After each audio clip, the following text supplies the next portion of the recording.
Père André Afunana, Baba Olanu, un père au cœur de mer. 4 juin 1936, 25 mai 2005. Par Abbé Gaston Ogikossi, enseignant au séminaire Saint-Gall de Ouida. Il y a des gens dont le souvenir s'est perdu. Ils sont morts et c'est comme s'ils n'avaient jamais existé. Il n'en est pas ainsi des hommes de miséricorde. Leurs œuvres de justice n'ont pas été oubliées. Leur bonheur durera autant que leur postérité. Leurs descendants forment un bel héritage. C'est la de 44, versets 9 et 10. Bien qu'il nous ait longtemps préparés à ce moment fatidique de la douloureuse séparation, le père André Afunana Bale, en rendant l'âme le 25 mai 2005, vient de créer dans l'église du Bénin, et spécialement dans le cœur de ses nombreux fils et filles spirituels, un vide immense. Merci à Dieu pour nous avoir donné et conservé pendant 69 ans cet homme valeureux, ce pasteur intrépide, ce prêtre au cœur des prophètes. Homme valeureux, ami et consolateur des affligés. Baba Olano, c'est l'un des surnoms attribués au père André Afunana. Il est effectivement père des miséricordes, celui que nous pleurons aujourd'hui. Et ce n'est pas les habitants du pays Icha qui me contrediraient, eux qui ont fait l'expérience sensible du cœur maternel de cet homme valeureux. Il serait illusoire de croire qu'il soit possible d'énumérer toutes ces œuvres de miséricorde. Le moins que l'on puisse dire, c'est qu'elles n'ont point de frontières. D'une générosité légendaire, il se faisait tout à tous. Pasteur d'un peuple d'agriculteurs, il s'est fait paysan avec les paysans et chasseur avec les chasseurs. Faisant siennes les paroles de l'apôtre des gentils, les mains que voici ont pourvu à mes besoins. Il mettait son honneur à s'autosuffire en tout point. Il rivalisait d'ardeur et d'efficacité avec les plus braves paysans du milieu Icha, où il avait exercé le plus long moment de son ministère de prêtre. Laborieux et quelque peu passionné, il accordait aux activités champêtres une dimension pareillement ludique. Il ne connaissait d'ailleurs pas d'autre loisir que le chant et la chasse. Mais en vérité, c'est par rapport aux affligés que cet homme valeureux s'est foncièrement révélé comme père des miséricordes. C'est vrai qu'il avait des dispositions naturelles à secourir un être en détresse. Originaire de Tchakaloké, il jouissait d'un don naturel pour soigner et guérir des fractures.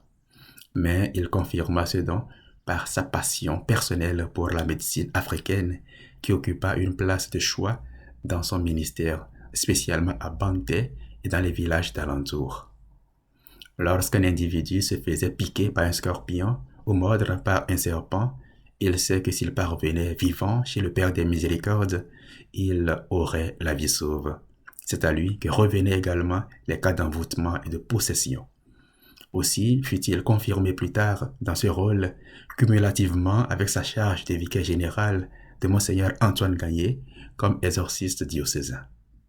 Il ne connaissait ni jour ni nuit, il ne donnait aucun repos à ses paupières tant qu'il y avait une détresse à soulager. Vivant au milieu d'une population pauvre et déshéritée, il a transformé sa K104 bâchée en ambulance pour sauver des vies humaines. Tous savaient, par conséquent, dans cette zone jadis sinistrée, qu'il n'y avait pas d'heure pour aller chez l'homme de Dieu. Il quittait ses repas, sacrifiait ses temps de sommeil, de jour comme de nuit, pour soulager la peine des autres. En un mot, il s'est littéralement abîmé par le travail et la compassion. Homme averti, il savait que ses zèles ne devaient durer qu'un instant, le temps d'une existence. C'est pour pérenniser sa mission auprès des pauvres et des affligés qu'il mit son point d'honneur à promouvoir de nombreuses vocations sacerdotales et religieuses. 2. Pasteur intrépide et père aux fils et filles nombreux. Baba Olanu, le père Afunana, l'était aussi auprès de la couche la plus frêle de la population. Le presbytère était, pour les enfants des pauvres, le second domicile. Il en recueillait à tour de bras, gardait ce qu'il pouvait et plaçait les autres dans des pensionnats et centres de formation professionnelle. Étant lui-même grand travailleur champêtre, il ne se faisait aucun souci pour leur subsistance. Quant aux autres besoins usuels, il s'en remettait à la Providence. Il était un homme de grande foi qui faisait entièrement confiance à la providence divine. Autant il avait foi en Dieu, autant il faisait confiance à l'homme. Il suscitait par sa vie et sa charité de nombreuses vocations à la vie religieuse et au ministère presbytéral. De plus, il accueillait volontiers tous les jeunes qui lui confiaient leur vocation. Il les formait à une vie de prière, les conduisait personnellement dans des maisons de formation et les accompagnait fidèlement de ses soins tout au long de leur parcours. Pour témoigner sa reconnaissance au formateur et ses fils et filles spirituels, il sillonnait tous les séminaires de notre pays pour offrir des vivres. Bien que sa confiance fût quelquefois déçue, il est demeuré optimiste jusqu'à la fin de sa vie terrestre. Et comme Dieu sait toujours récompenser la foi et la confiance de l'homme, ce prêtre intrépide, véritable semeur de vocation, laisse derrière lui une multitude de prêtres et de religieuses comme fils et filles spirituels qui mettront, eux aussi, du moins nous l'espérons, leur fierté à poursuivre les œuvres de ce prêtre au cœur des prophètes. Prêtre au cœur des prophètes. Baba Olano. Le père Afunana l'était aussi dans sa vision de prêtre. En effet, il a été un prêtre-prophète. Hormis des œuvres de prédilection, c'était un prêtre qui rêvait grand pour l'Afrique en général et pour le Bénin en particulier. Il était persuadé que là où l'univers entier attend l'Afrique, c'est essentiellement dans la gestion de son patrimoine culturel. Ayant vécu très proche des personnes âgées, il connaissait sa culture de l'intérieur. Son intérêt à ce sujet se révéla déjà au cours de sa formation au sacerdoce. Déjà en 1963, après une retraite prêchée par Monseigneur Lucien Monsi Agboka au grand séminaire Saint-Gall de Vida, le jeune abbé écrivit son essai d'onomastique au Bas-Dahomey. Depuis lors, il ne cessa point de montrer son intérêt pour l'évangélisation de la culture dont il est issu. Sur le terrain pastoral, il devint la cheville ouvrière des chants en langue nationale et même du mouvement pour l'inculturation dans l'ère culturelle Yoruba. Ce fut sous son égide qu'eut lieu la toute première réunion officielle des prêtres de la partie nord du diocèse d'Abomey d'alors sur l'inculturation à Savet le 23 avril 1992. C'est au cours de cette réunion que le mouvement pour l'inculturation dans son instance Yoruba prit le nom de Asha Ibile, confirmé à ce point le 4 juin 1994 sous le titre complet de Asha Ibile Fun Igbala. Ce faisant, le père André Afunana a fait sienne cette parole prophétique de Monseigneur Lucien Monsi Agboka qui s'était un jour exclamé « Et si nous prenions en charge notre culture ?»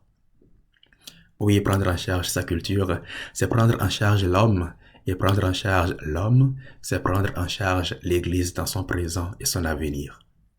Ce prêtre, au cœur des prophètes, était également convaincu qu'une œuvre de cette ampleur ne saurait s'effectuer à huis clos, d'où ses larges ouvertures sur la culture fond, mais surtout sur la grande et riche culture Yoruba du Nigeria.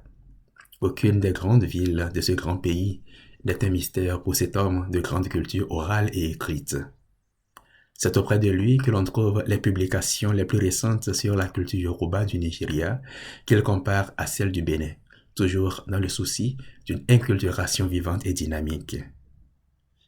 Nous n'avons aucune compétence pour crier à la manière de la foule amarrée à la place Saint-Pierre lors du rappel à Dieu du pape Jean-Paul II, Santo Subito. Mais nous estimons très modestement que le clergé béninois a en la personne de cet homme de Dieu un modèle de prêtre pour ce siècle. Que par l'intercession de Marie, la mère du sacerdoce, il entre dans la joie de son maître et devient notre avocat auprès du Père dans la puissance de l'Esprit Saint. Abbé Gaston Ogikossi, enseignant au séminaire Saint-Gall de Vida.